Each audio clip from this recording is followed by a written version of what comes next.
Here's the story behind Michael Jordan's Magic shoes, the original. A few years ago, my mother, Melanie Taylor Kent, was commissioned by Michael Jordan to do an official picture for Space Jam, his smash hit movie. And as part of the deal, Michael Jordan had to sign 1,000 of the edition. And the thing is, Michael Jordan doesn't like to sign things at all. He charges $500 per signature, and he signs a signature every 3 seconds. That's $10,000 a minute he's making just signing these pictures. So my mom is with him signing these pictures, showing him where to sign, and he's almost at the very end. And he's about to sign the last one, and my mom asked him if he could sign one to me, because I love basketball so much. And Michael Jordan throws down his pen, and he gets really mad, because my mom apparently broke his signing zone. Because that's the only way he can get through signing, because he hates signing, so when he puts himself into a zone with no distractions where he just sits down and signs. So my mom pleads with him for 10 minutes before he finally writes, "To Derek." But that was 10 minutes of Michael Jordan's time that he used before he finally wrote that. And since that, in Michael Jordan time, 10 minutes is equivalent to $100,000. So I like to think Michael Jordan gave me a $100,000 painting by taking up the time. So I wrote this piece, Michael Jordan's Magic Shoes, as a thank you to Michael Jordan for giving me a $100,000 picture.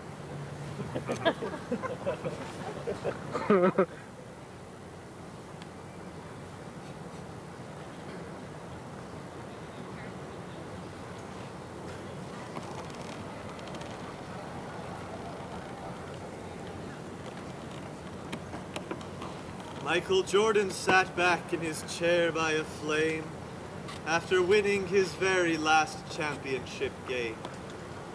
The season was over, he'd paid all his dues.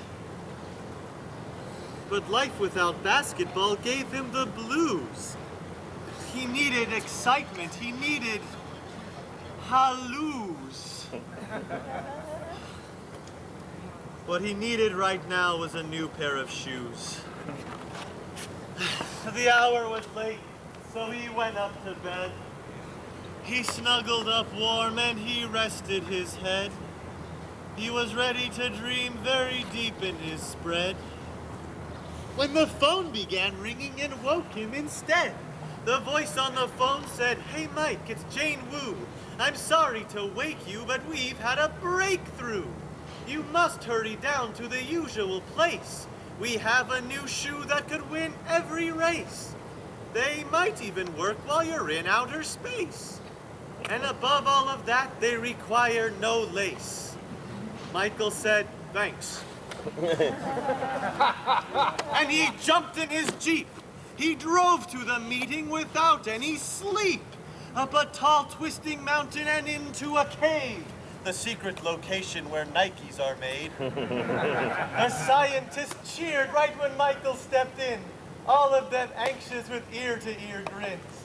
Then Michael said, "Well, I am here and it's late, so show me the shoes that you claim are so great." Right there, at that moment, in ambled Jane Wu with Super Air Jordans, the world's greatest shoes. "Listen," she said, "when we talked on the phone, I didn't add something that you should have known. We think that these shoes have a mind of their own." "Actually, you see, since these shoes are so new, we honestly don't know just what they might do." Michael said, "Well, I'm your biggest investor, so give me the shoes. I will be your first tester."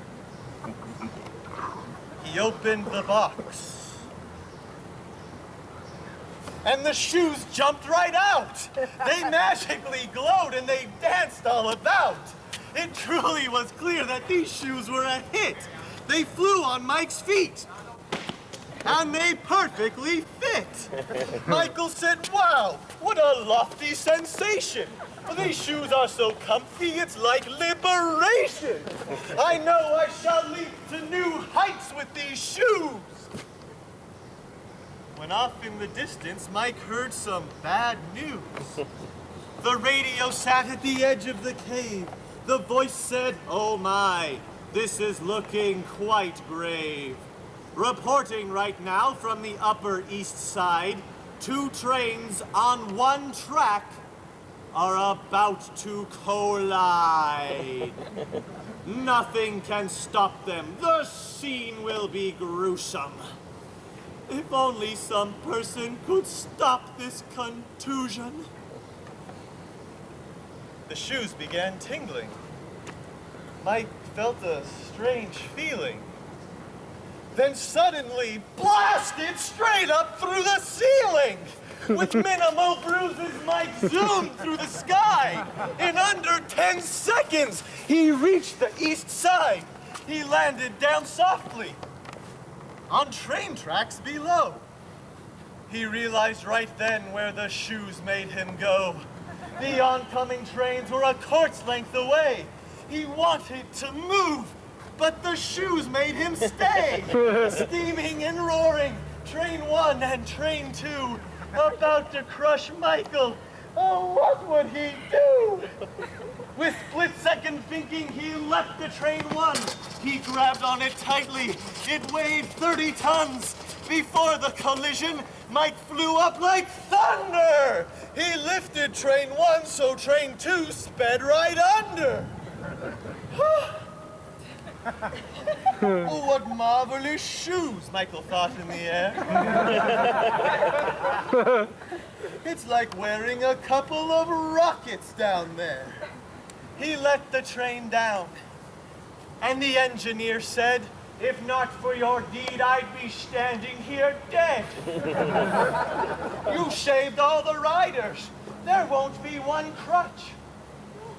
And you look like Air Jordan. But not all that much. Before Mike could answer, he heard a small noise. The very scared sound of a radio voice. The news of the hour, Mike heard from the rear, just might be too frightening for children to hear. A giant tsunami has formed in the ocean. It's headed toward Tokyo with no small commotion. It's tall as a mountain and fast as a jet. I think it was then that Mike broke a small sweat. The shoes began jingling and tingling, and then, with a burst from the ground, Mike was airborne again. As fast as hot lightning, Air Jordan soared east to stop the great wave like a life-saving beast. Within a few minutes, Mike reached Japan's coast. He saw the tsunami was getting quite close. Upon the horizon, a watery tower of mass devastation. Unlimited power, about to crash down on a flowering city. It could not be stopped. Oh, the scene won't be pretty. But Michael was streaming straight down from the air. He landed down soft on a beach that was bare. The shore was quite tranquil, but that would soon change, for the great tidal wave was within 3-point range. Suddenly, the shoes began shaking. Mike thought they would bust. They blew out a burst of a powerful gust. The beach rose up high as a curtain of sand. The wave hit it hard, but it never reached land. And so, Michael Jordan, with help from his shoes, had saved a whole city. When on came the news. From a radio sitting on top of the sand, a voice was describing a faraway land that hadn't seen rain in a 2-year-long span, in a language that Michael could not understand. But the shoes did. The African desert, Sahara infinite, is where Mr. Jordan was at in a minute. Without any rain for a time of 2 years, the people were starving and just full of fears. And without any water, their crops couldn't grow. Oh, what would the shoes do? Mike sure didn't know. He saw all the tribesmen and talked to the wise men, who said they would leave if it didn't rain by 10. Well, since the morning was early, Mike had a few hours to make a great rainstorm with all the shoes' powers. But at 9:45, Mike was starting to worry. The shoes had not moved and they needed to hurry.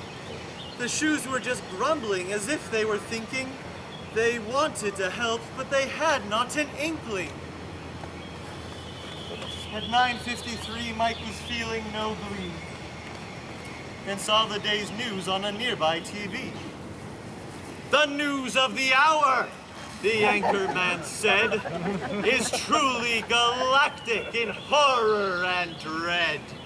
A meteor rock of unparalleled girth has broke off the moon and is headed toward Earth. Humanity's ending, I give my assurance. If only some person could stop this occurrence." So Michael took off at a terrible pace. In under 10 seconds, he reached outer space. But for over a minute, Air Jordan saw nothing. No sign of a moon rock. It seemed they were bluffing. No! A city-sized meteor came into view, and Mike flew towards it with jolts from the shoes. The impact appeared just a free throw away. On top of the rock, Michael started to pray. But the shoes had a plan to prevent this doomsday. A very small muzzle popped out from each shoe. Not even Mike knew what the muzzles would do. Then, with outbreaks of pressure behind a white flare, they blew out a blizzard of freezing cold air. The freezing cold air turned the rock into ice. Michael thought, wow, what a nifty device. Now feeling better with championship spirit, Mike grabbed on the rock and he started to steer it. With split-second thinking, despite his great terror, he aimed the ice rock toward the desert Sahara. The shoe rock is blasted. The ice rock was falling at speeds never dreamt of. So hot it was scalding. But Mike kept on pushing it straight through the sky. It started to melt. Michael thought he would fry.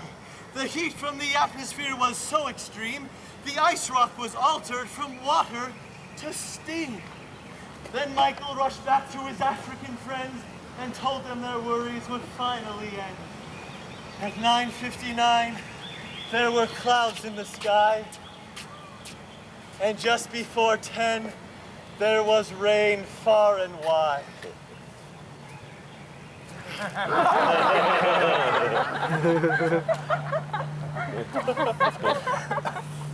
Thus, Mike saved the whole nation from starving, or worse, not to mention the lives on a planet called Earth.